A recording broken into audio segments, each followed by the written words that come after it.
Mas eu li tudo isso aqui, cara, o que... E aquilo vai... Porque Maravilha. está limpo. Você ainda não chegou a trazer os outros problemas, entendeu? Porque aí depois você vai começar a voltar sua atenção para a rotina do dia.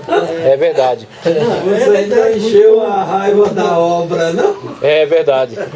Então, uma coisa que eu estou trazendo aqui, aqui na lição, é que esse estudo, primeira coisa que ele vai beneficiar é você mesmo. Porque esse estudo, ele é uma forma devocional de você examinar a Escritura. Então, quando você começa a fazer esse estudo com essa seriedade, primeira coisa que vai acontecer, sua edificação, edifica o crente, aperfeiçoar, levar o crente a buscar a orientação de Deus, porque quando você vai se deparando com dificuldades, você vai buscando em oração.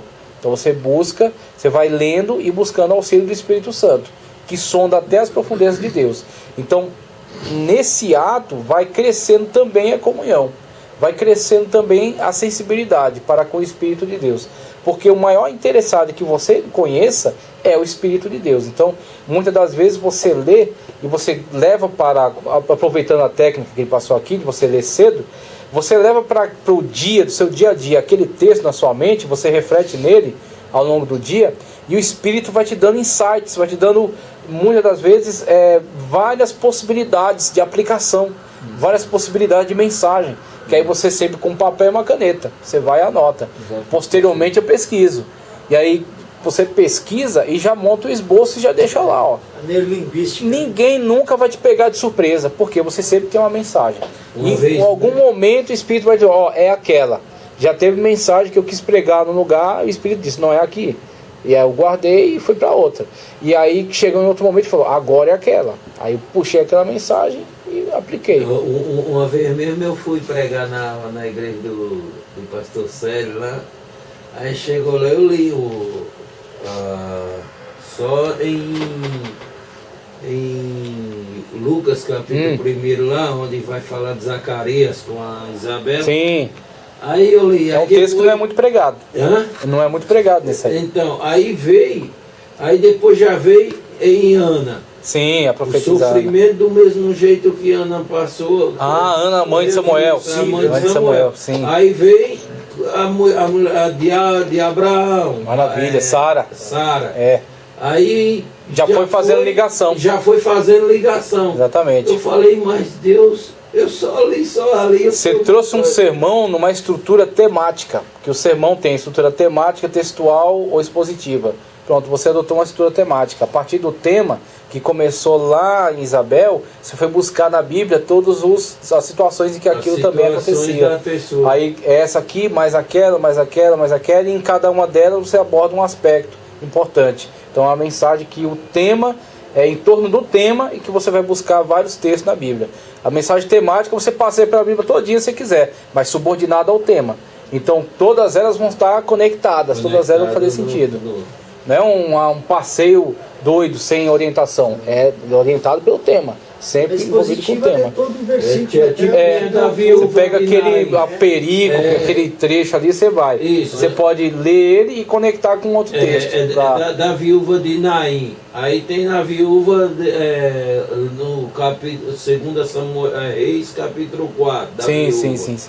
Aí vai. Só aí o homem já falou mais de 200 versículos. Vários. Não consegue gravar. Então, ó, edifica, aperfeiçoa, leva o crente a buscar a orientação de Deus, levar o crente a conhecer os propósitos de Deus para a sua vida, fazer com que ele cresça espiritualmente e tornar o crente frutífero. Então são alguns dos benefícios de você adotar uma pesquisa séria, né, uma meditação séria. Outros conselhos que traz é leitura do trecho bíblico, meditação no trecho bíblico, contemplar as verdades bíblicas, orar para entender, tá certo, as lições bíblicas e aplicar então essas verdades bíblicas. Então, quando você começa a lidar com essa responsabilidade com o texto, o que você faz? Você começa a querer saber. Quer mais? Não, tá ótimo aqui, que já estamos finalizando. Você começa a entender que o texto ele tem, independentemente das divisões, que ele até falou das epígrafes, né, que tem nos textos, tem lá parábola do semeador, ou tem outra lá, parábola do rico e Lázaro, que até chamam de parábola, mas que nem é, né? É uma narrativa literal mesmo, não é só uma parábola aquilo ali. Mas você se atenta a você entender qual é o começo e o fim daquele trecho, tá certo? Até onde ele segue a mesma lógica, até onde ele segue no mesmo sentido. Você vai ver que tem alguns lugares onde ele encerrou o capítulo, mas na continuação ele continua no mesmo assunto. Então você vê que aquele é um trecho que dá sequência, que ele passa para o outro capítulo, tá certo? Você começa a entender que ali existe uma perícope. A perícope é isso aí, onde você começou um assunto e é onde você vai terminar aquele assunto. Você encerra aquele assunto e aí você vai passar para outro. Então, tudo aquilo que está dentro do mesmo assunto é a perícope. Independentemente se ela usa 10 versículos, 20 versículos, se ela passa para outro capítulo, o que importa é você entender aonde o texto começa e aonde o texto termina. Onde ele está seguindo todo o mesmo assunto. Então, quando você começa a se atentar a essa forma mais criteriosa de estudo, de análise sobre o texto, você vai começar a perceber, por exemplo, esse tipo de situação, em que você, fazendo a leitura, né, fazendo a pesquisa, tirando as dúvidas, utilizando ferramentas, né, para isso, comparando versões bíblicas, olhando lá na concordância, né, pegando os versículos na concordância, fazendo lá a leitura deles, né, a conexão que cada um dá para outros versículos, você vai entender, ó, esse assunto ele começou aqui, ele vai terminar aqui, pronto. Dentro desse assunto aqui, eu vou entender do que ele está falando, vou tirar as dificuldades, vou compreender isso aqui eu posso utilizar, posso fazer uma mensagem, posso tirar diferentes mensagens daqui, posso construir um sermão temático, pegando esse tema aqui, que é o principal dele, o versículo-chave, casando com outros temas para pregar, ou vou tirar ele inteiro aqui, vou subdividir 3, 4 pontos, e vou fazer uma pregação abordando em cada ponto desse um aspecto importante, fazer uma introdução, uma conclusão e fechar em cima desse trecho aqui. Então, quando você começa a analisar, você começa a lidar com o texto de uma forma muito mais segura, muito mais habilidosa. O texto não é mais um mistério para você, nem algo que você, diante dele, se vê perdido. Você vê que ali é um ponto de partida onde você pode desenvolver diversos tipos de ensino. Você pode conectar com vários outros textos e trazer outros ensinos. Outra estratégia que ele traz aqui é quando você vai fazer o estudo partindo da biografia de personagens. Você até falou, né, que tem lá o personagem da Bíblia. Quem é aqui na Bíblia? Eu tenho também, da Editora Vida. Eu tenho esse e teve um outro que esses dias eu peguei material para vender, eu vi, eu gostei. Eu comprei 2, um eu vendi para Abraão, eu nem lembro mais o nome lá do título, mas um eu vendi para Abraão e outro fiquei. O quem é quem na Bíblia, ele é bem técnico, ele pega o personagem e descreve, né, o contexto dele e tal. De que foi, de onde isso. Nasceu, onde ele é técnico. Esse que eu comprei, que eu vendi também para Abraão, ele faz isso, mas além disso ele também faz como que um comentário em cima.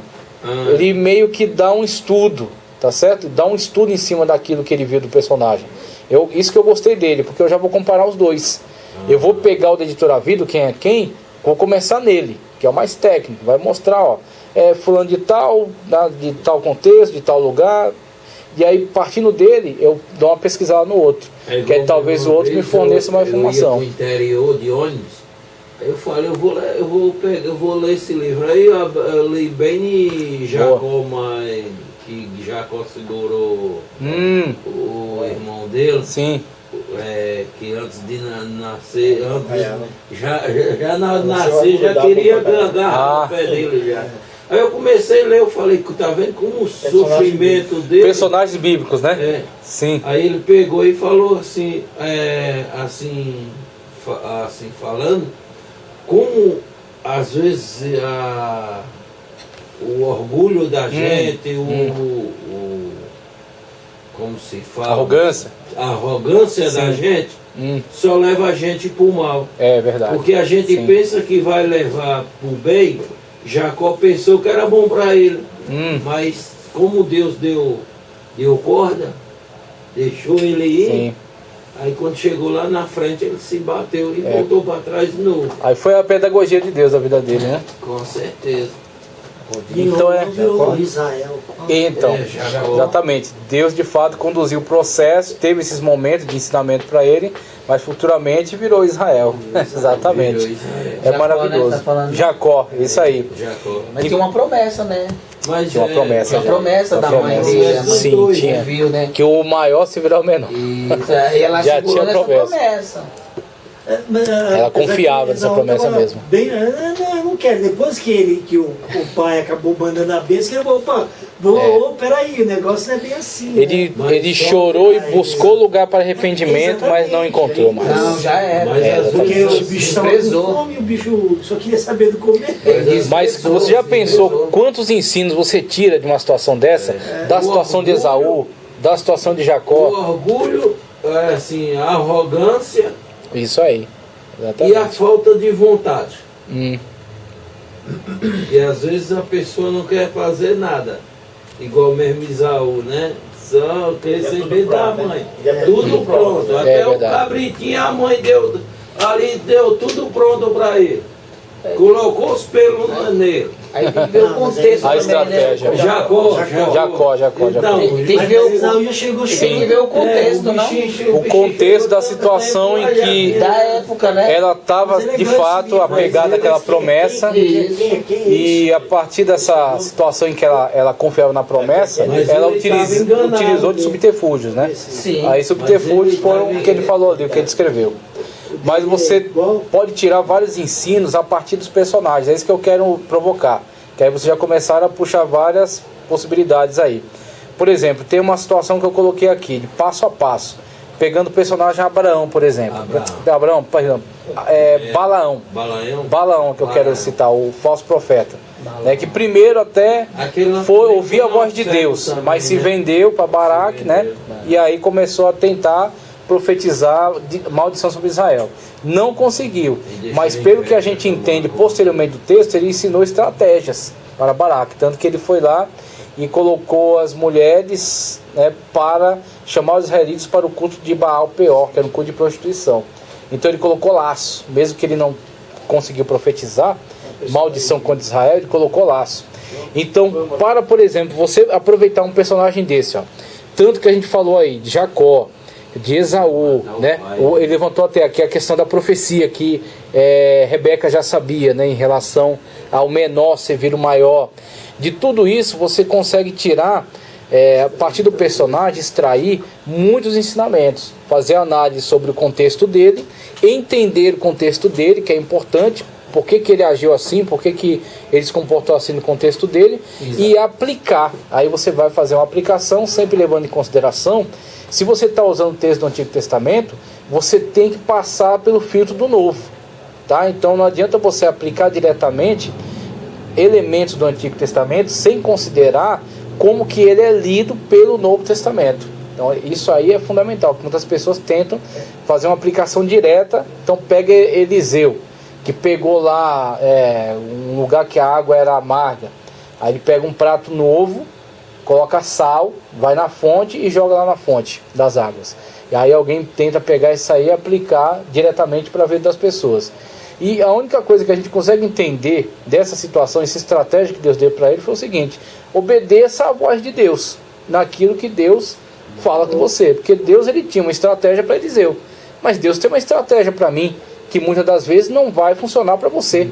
Então foi a estratégia que Deus deu para Eliseu no contexto dele. Mas o mesmo Deus que falou com Eliseu fala comigo e fala com você, tá certo? Pode ir. Esses tempos aí eu peguei e fiz um estudo de Jair, né? Jair. O juiz. Exato. Juiz. Aí um dos livros, aí não fala 22 anos e meio.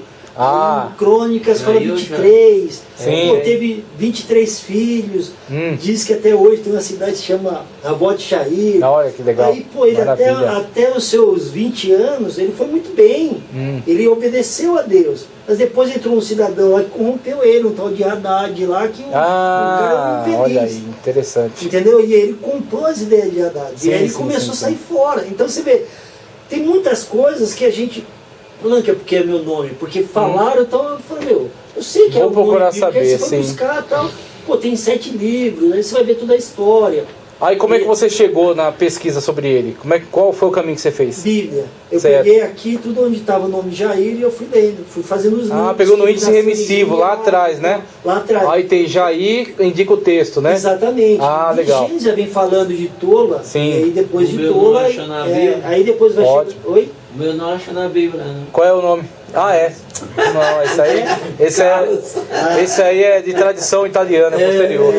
Não, mas é legal, você vai fazendo todo esse estudo. E aí, o que a gente trouxe para aplicação na igreja?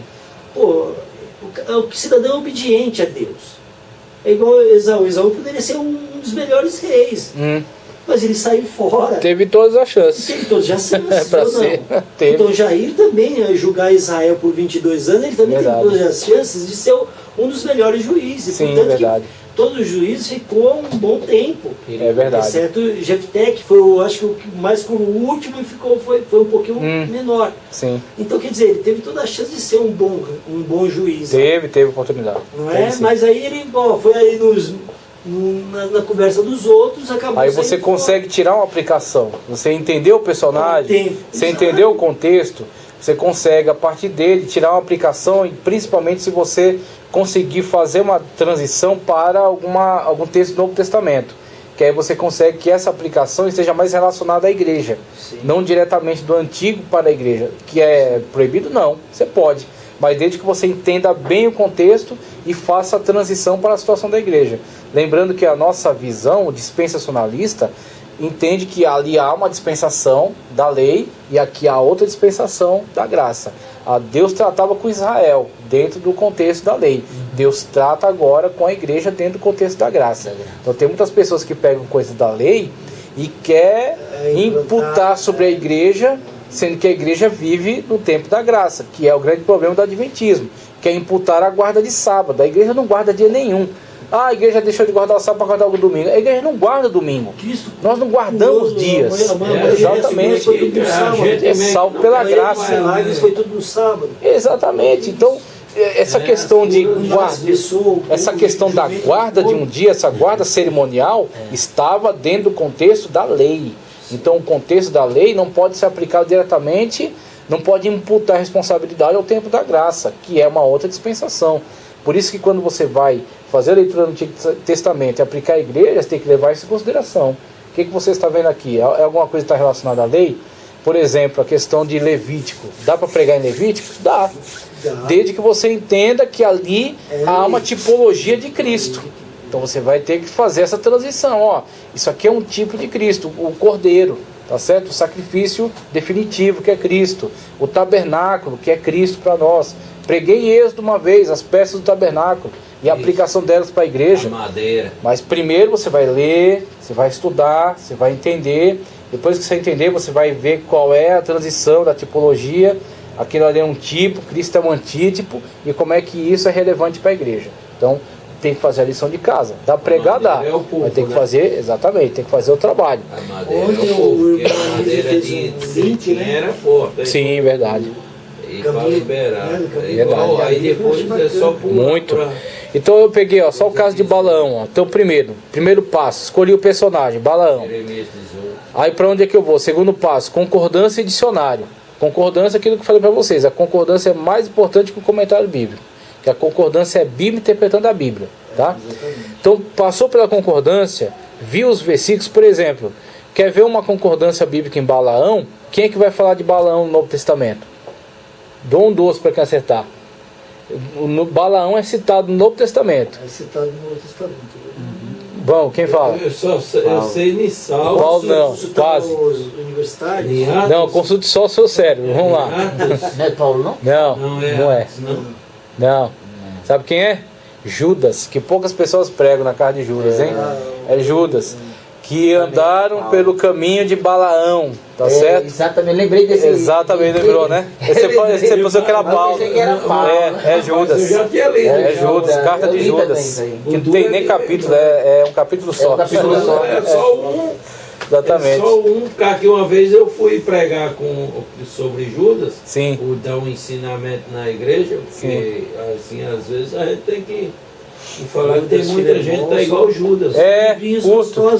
Muito bom, muita coisa rica ali. Judas, Então, eu vi uma vez pastor Jefitá pregou uma vez em cima desse texto. Jesus, né? Que eles andaram pelo caminho de Balaão e eles... tem outra citação lá que eu não vou lembrar, minha memória é ruim de funcionar, assim, de improviso. Mas eu lembrei disso aí. É ruim, a minha é pior ainda, hein? Que eles andaram pelo caminho de Balaão. Um computador. Aí também